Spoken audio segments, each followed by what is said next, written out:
Hi అండి, నేను మీ నీలా. రెగ్యులర్గా ఒకటే టిఫిన్ తిని బోర్ కొట్టిందా? అయితే వెంటనే టొమాటో పోహా ట్రై చేయండి, చాలా టేస్టీగా ఉంటుంది. ఇప్పుడు ఒక గిన్నెలో కట్టుకుని తీసుకుని 2 సార్లు మంచినీళ్ళతో కడిగేసుకొని స్ట్రైనర్లో వేసుకొని తడంతా పోయేంత వరకు ఆగాలి. దాన్ని పక్కన పెట్టేసుకొని ఇప్పుడు ఒక ప్యాన్ తీసుకోండి, దానిలో పల్లీలు వేసుకోండి. పల్లీల బదులు జీడిపప్పు కూడా యాడ్ చేసుకోవచ్చు. ఇవి బాగా వేయించుకొని పొట్టు తీసుకుని పక్కన పెట్టుకోవాలి.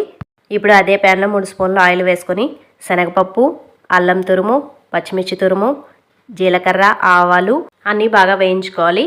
ఇవన్నీ బాగా వేగిన తర్వాత కట్ చేసుకున్న ఉల్లిపాయ ముక్కలు కూడా బాగా వేయించుకోవాలి. ఉల్లిపాయ ముక్కలు కలర్ చేంజ్ అయిన తర్వాత 3 టొమాటోలు ప్యూరీ వేసుకున్నాను.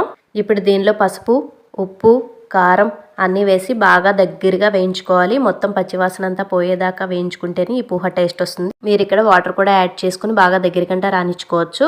టమాటాలని వాటర్ వేసుకుంటే వాటర్ అంతా పోయేదాకా కుక్ చేసుకోవాలి. టమాటా వేగిన తర్వాత అటుకులను వేసేసుకొని పల్లీలు కూడా వేసుకోవాలి. కొంచెం కొత్తిమీర కూడా వేసుకుని గార్నిష్ కోసం మన టమాటా పోహా రెడీ. టాటా.